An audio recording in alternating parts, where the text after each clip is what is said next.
Hi everyone, welcome. My name's Andrea. In today's video, I'm going to go over those K27 points, those points below your collarbone.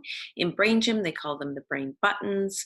In acupressure, they're called the K27, your kidney 27, the 27th point that land on at the end of your kidney meridian. And they're also known as switching on points in a program called Touch for Health. This one here. So I'm just going to tell you how to find these points, how to gently give them some love and some massage, and tell you a little bit about what you're doing for your brain while you're touching these points. So you can refer to a video above for a 4-step process developed by the Denisons that really help to switch on your brain, have greater focus, greater balance. And these points are one of those 4 steps. But this video is just about the K27s. So underneath your collarbone to either side of your sternum, there's sort of a soft point there, and you just want to rub it with your finger and your thumb. Now, you can do it with 2 fingers on either side like this. That's more of a cross-lateral movement, and so you're getting a little bit more benefit in some ways because you're stimulating opposite sides of the body with the opposite hand. Okay, but the way you rub it without hurting yourself is you push in on the skin and move the same point around.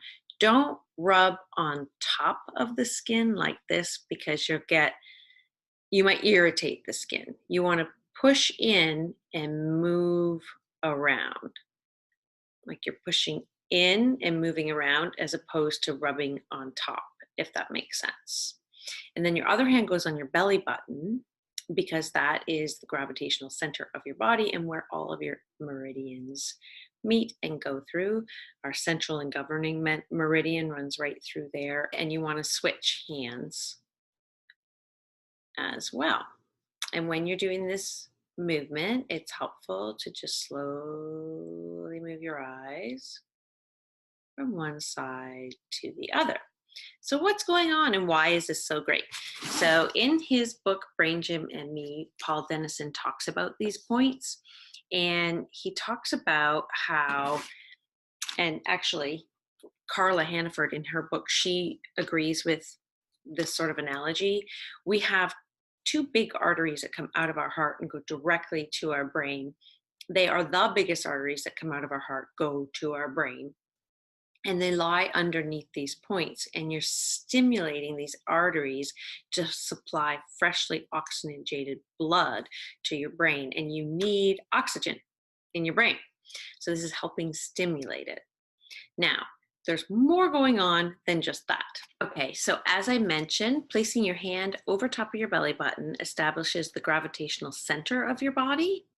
Really important because what I know from teaching kids with learning disabilities or learning challenges is they tend not to know where their midline is. So putting your hand right on your belly button is helpful for that. And it's just helpful for anybody, actually, because it's reminding your brain in a subtle way of where your center is.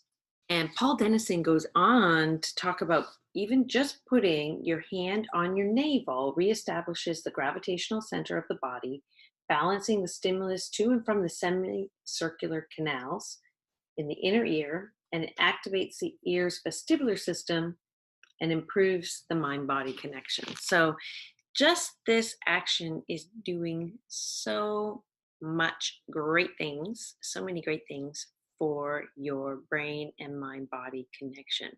And you can do this anywhere. You know, if you're in a meeting, you can be doing this. Nobody's going to look at you oddly. It just is what it is. Paul also says, Dr. Denison, that if you rub it, you may be able to feel subtle release in your neck. Try that, see what you think. I always know that it really does help my ease of visual tracking. So that's just a little bit more on the K27 points. Use them. Don't be afraid of them. They feel great, and they're great for helping you improve your mind-body connection anytime. Enjoy.